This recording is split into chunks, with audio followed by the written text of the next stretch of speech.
নমস্কার সকলকে, চলে আসলাম নতুন আরও একটি ব্লগ নিয়ে। Welcome to your Akashjyoti channel. এখন প্রায় সকাল 7:30 নাগাদ বাজে। ঘুম থেকে উঠেছি ওই 7টা নাগাদ। ওই ঘরের সামনেটা যেমন ঝাড় দিই, মানে উঠোনটা পেছনের, সেরকমই মোটামুটি কাজগুলো করে বাসন কোসন মেজে, আর কালকে রাতে একটু আলুর দম করেছিলাম জানেন, আপনাদের দাদা ভাইয়ের জন্য আর বোনের জন্য অল্প একটু রেখে দিয়েছিলাম, তো ওটাই গরম করে নিয়েছি। আর 2-3টে রুটি করে দিয়েছি। আপনাদের দাদাভাই ওই সকালে আজকে বললো 2টো রুটির বেশি খাবে না, তারা আছে একটু, বেরিয়ে যাবে কিছুক্ষণের মধ্যেই।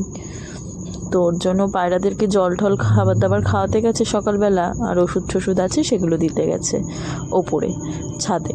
আর আমি বিছনাটা ততক্ষণে গুছিয়ে নিই। দাঁড়ান, রিমোটগুলো সব ঠিকঠাক করে রাখি। রাতের বেলা কালকে একটা ভালো বই দিয়েছিল জানেন, বলো না তুমি আমার, অনেক দিন মধ্যে। ওই যে এই মধুর মা, মানে এরকম একটা বেশ সুন্দর লাগছিল।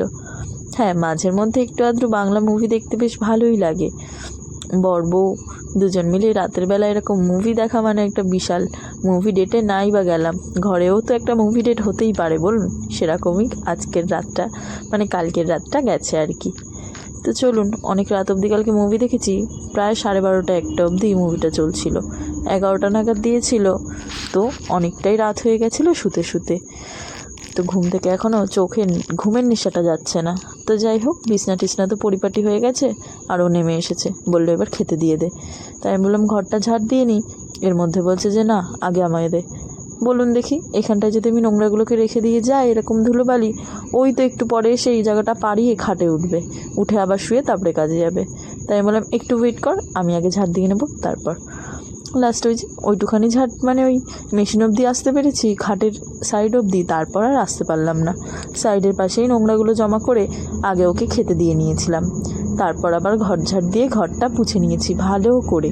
তো চলুন, সকালবেলা ওই 2টো রুটি আছে, একটা বোন আর একটা আমি খাবো, আর আলুর দম আছে কিছুটা। বোন ওই 1টা কি 1.5টার বেশি খায় না, তো আজকে জিজ্ঞাসা করলাম বোন কটা খাবি, বললে 1টা খাবো, তাহলে আমি আরেকটা খাই। আর সকালবেলা মা আজকে দুধ ছিল না জানেন, কি করবে, লাস্টে একটা দুধ, সেই 5 টাকা দামের পাউডার দুধ কিনে এনে চা করলো, লিকার চা করে তার মধ্যে একটু মিশিয়ে নিয়েছিল পাউডার দুধটা, কিছু করার নেই যে। আর ওই যে কালো যেই চাটুটা, ওটাই আমি আলুর দমটা গরম করে নিয়েছিলাম। আর রুটি এমনি তাওয়াতে করেছিলাম, তাওয়াটা ওই শুধু রুটির জন্য ব্যবহার করেছি বলে বের করব না। তো যাই হোক, থাকুক, ওটা পরে আবার বের করা যাবে। একবার রুটি করলেই যে বের করতে হবে এমন কোনো কথা নেই, রুটিটা আমরা দিনে 2বার করে তারপরেই বের করি একেবারে চাটুটা। তো রুটির চাটুটা থাক, চলুন হাত ধুয়ে নিই। আর একেবারে আপনাদেরকে ঠাকুর ঘরের অবস্থাটা দেখাই, যেটা আমি আজকে ঝাড়পোছ করতে হবে। ওপর ঠোপর তো এই যে গাঁথনি ঠাতনি উঠলো, দেয়াল ঠেয়াল হলো, এইসবের জন্য বেশ ভালোই পরিষ্কার মোটামুটি আছে, তাই এদিকে খুব একটা হাত দিতে হবে না, ঝুলঠুলও ঝাড়া আছে ঘরের। মেন সমস্যা হলো গিয়ে এই যে ঠাকুর ঘরটা, অনেকগুলো দিন হলো জানেন, ওই বৃহস্পতিবার করে জামাটা ছাড়িয়ে দিই সবার, মাই ছাড়ায়, আমিও ছাড়াই, যার যখন সুবিধা মতো ছাড়িয়ে দিই। তো এই যে ঘরটোর মোছা হয়ে গেছে, জল করছে একটু একটু জানেন।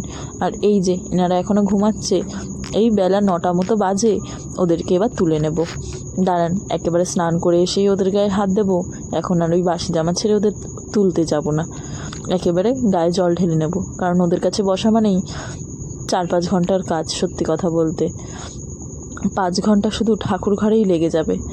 হ্যাঁ, ওদের অনেক ঝামেলা আছে, আর বিশেষ করে এই যে বড়জন ঘরে এসছে, এনার একটু বেশি দুষ্টুমি বুদ্ধি, মাথায় দুষ্টুমি গাছ জানেন, খুব জ্বালায়।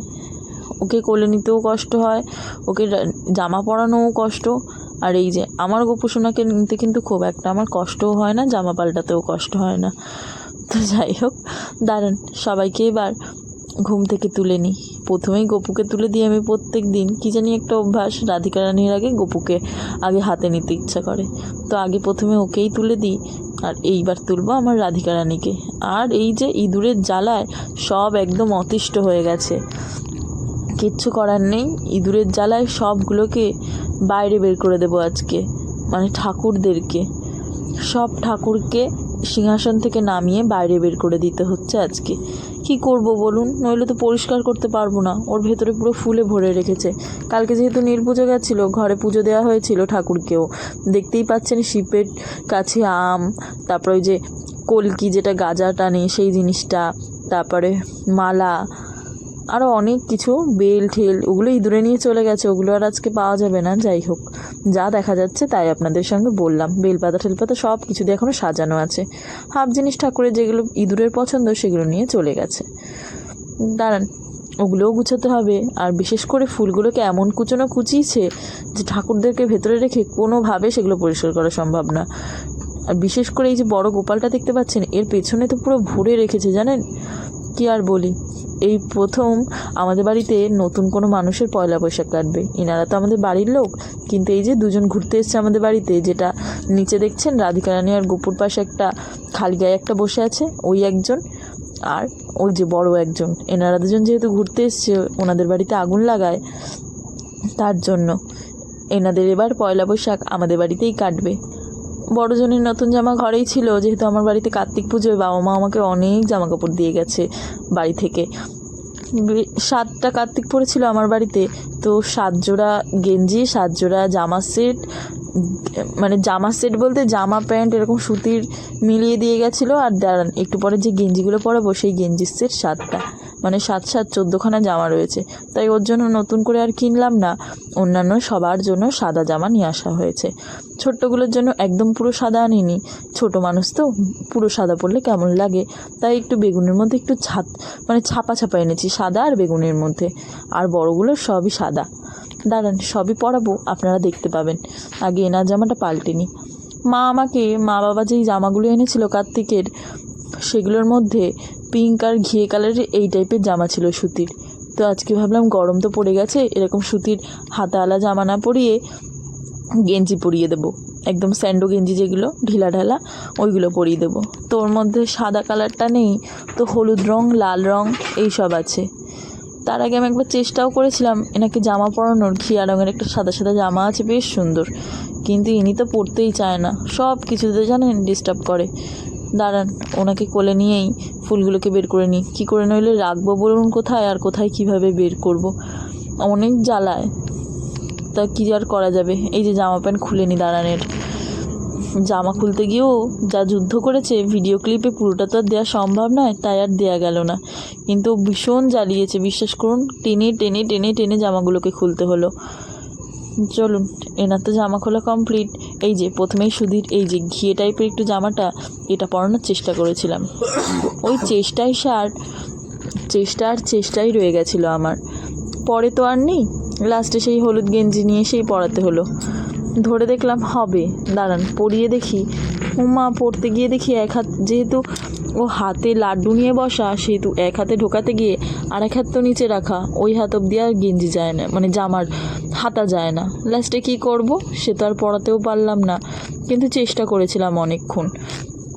এই বড়জনের পেছনে আমি যা সময় দিয়েছি, হয়তো সব মিলিয়ে সবাইকেই একই সময় দিয়েছিলাম। এর পেছনে অনেকটা সময় লেগে গেছিলো জানেন।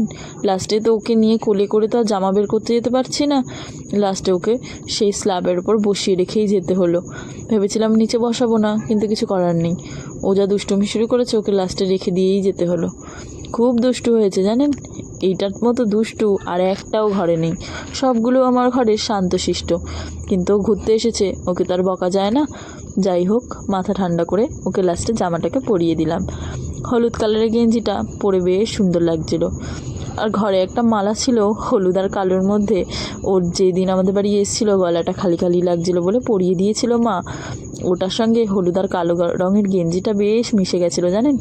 আর গপুকে আমি ভেতরে রেখে দিয়েছি, পুরো সিংহাসন ফাঁকা করে দিলে কেমন একটা খাকা করবে না, ওর জন্য ওকে আমি ভেতরে রেখে দিয়েছি। দাঁড়ান, এবারে গেঞ্জি আর প্যান্টটা পরিয়ে দিয়ে নিই ওকে। মাথায় ওড়না দিয়ে ঠাকুরের সামনে বসতে হয় আমি জানি, আর আমি সেটা বসেও ছিলাম, কিন্তু এর জ্বালা যন্ত্রণায় বিশ্বাস করুন মাথার ওড়না আর মাথায় নেই, মাটিতে নেমে গেছে। তা যাই হোক, চলুন, ঘরদোর ঝাড়পোছ করা কমপ্লিট, কিন্তু এই যে ঠাকুর ঘরটাই যদি পরিষ্কার পরিপাটি না থাকে তাহলে কি ভালো লাগে বলুন। অনেকগুলো দিন হয়ে গেছে ওদের জামা কাপড়গুলো পাল্টাবো করে আর পাল্টানো হচ্ছিল না। বৃহস্পতিবার পাল্টানো হয়নি কি একটা কারণের জন্য, তো মোটামুটি 10-12 দিন হতে গেল ওদের এক জামা পরে আছে। তো আজকে না পাল্টালে কালকে যেহেতু পয়লা বৈশাখ, নতুন জামা পরাতেই হতো। তো যাই হোক, ওদের নিয়ে বসে গেছিলাম, মা ওদিকে রান্নাঘরে, বাজারে গেছিলো, তো আজকে একটু দেরি হয়ে গেছে। জানি না কত দেরিতে রান্না বসলো আর কি হচ্ছে। তো মা তো ঢুকলো ওই 11:30 12টা নাগাদ। দাঁড়ান, এই যে আমার ঠাকুর ঘর, 9টার সময় বসেছিলাম, এখন বেশ 3.5 কি 4 ঘন্টা হতে গেছে। কেমন লাগছে বলুন দেখি? সবাইকে কি সুন্দর সাদা পরে, সাদা সাদা পরি লাগছে না? আর ব্লাউজ আমি একটা বানিয়ে দিয়েছিলাম, সেটা হলো লক্ষ্মীকে। ব্লাউজ ছাড়া বেশ ভাল লাগে না, বেশ লেহেঙ্গা স্টাইল করে শাড়িটা আজকে পরিয়েছিলাম। চুলটা বেশ ফাঁকা ফাঁকা করে দিয়েছি, বেশ মনে হচ্ছে এলোকেশি একজন বসে আছে। কি সুন্দর লাগছে মা লক্ষ্মীকে। আমাদের রাধারানীকেও কিন্তু খুব সুন্দর লাগছিল মাথায় হেয়ার ব্যান্ড পরে। তো চলুন, পুজোয় আজকে দেয়া কমপ্লিট। সবাই মনে হচ্ছে সোনার জল করা সবগুলোকে আমি বসিয়ে রেখেছি। এবার মায়ের কাছে যাই, কী রান্না হয়েছে একবার দাঁড়ান দেখে নিই, তারপর মায়ের কাছে যাব। কী রান্না হয়েছে এখানে? এই যে ভাত আছে, এটা দেখেই বোঝা গেছে। তো ভাত আজকে কম করেছে, তার মানে রাতে অন্য কিছু করা হবে। মাংস তো থাকবেই, হয়তো পোলাও বা রুটি এই তো হবে। আর এই যে কালকে যে চাটনি করেছিলাম, সেই চাটনিটা গরম করা হয়েছে। আর মাংস সবার ভাগে ভাগে বাটিতে বাটিতে করে মা দিয়ে দিয়েছে। আর কি করেছে, এটাতেও বাটিতে মাংস, মানে এটা রাতের মাংস। চলুন দেখাই আর কার কার কোথায় কি রাখা আছে। এটাতেও মাংসই রাখা আছে। হ্যাঁ, এই যে নিচে মা করেছে তরকারি, পালং শাক দিয়ে আলু দিয়ে। এই যে তরকারি, এটা বড্ড ভালোবাসে বাড়িতে সবাই, জানেন, এর জন্য মাঝে মধ্যেই হয়। আর এই যে মাংস। দাঁড়ান মায়ের কাছে যাই। এত কাজ করছে মানুষটা আজকে, আমি তো আজকে সেরকম কিছু রান্নাঘরের তাকে সাহায্যই করতে পারলাম না। একটু মায়ের কাছে যাই। চলুন, মায়ের ঠাকুরঘর সাজানোটা কেমন লাগলো সেটাও মায়ের কাছ থেকে একেবারে জেনে নিই। এই দেখুন কত বাসন বেরিয়েছে। মায়ের এই একটা অভ্যাস জানেন, রান্না করবে 2 পদ, বাসন বের করবে 1 গাদা। তো চলুন এবার খেতেও বসি, খিদা পেয়েছে। এই যে মা থালা দিয়ে দিল, আর মায়ের কেমন লেগেছে ঠাকুরঘরটা জিজ্ঞাসা করি।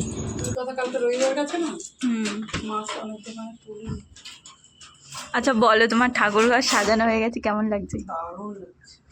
ভালো লাগছে ঠাকুরঘরটা? দারুণ লাগছে আমার, এর জন্য তো কাজের বাস হয়ে গেল। সুন্দর হয়েছে তো? খুব সুন্দর। কত ঘন্টা লাগলো জানো আমার? 3.5 ঘন্টা। 3.5 ঘন্টা। এরকম তো আমারও লাগছে। তো শান্তি, অসম্ভব। চলো এবার খেতে বসে।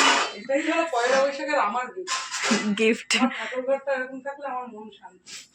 তোমাকে আমি পয়লা বৈশাখে এইটাই ঠাকুর ঘরে সাজানো গিফট।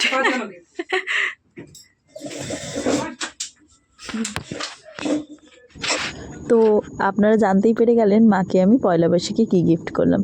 বাড়ির কাউকে সেরকম গিফট করতে পারিনি।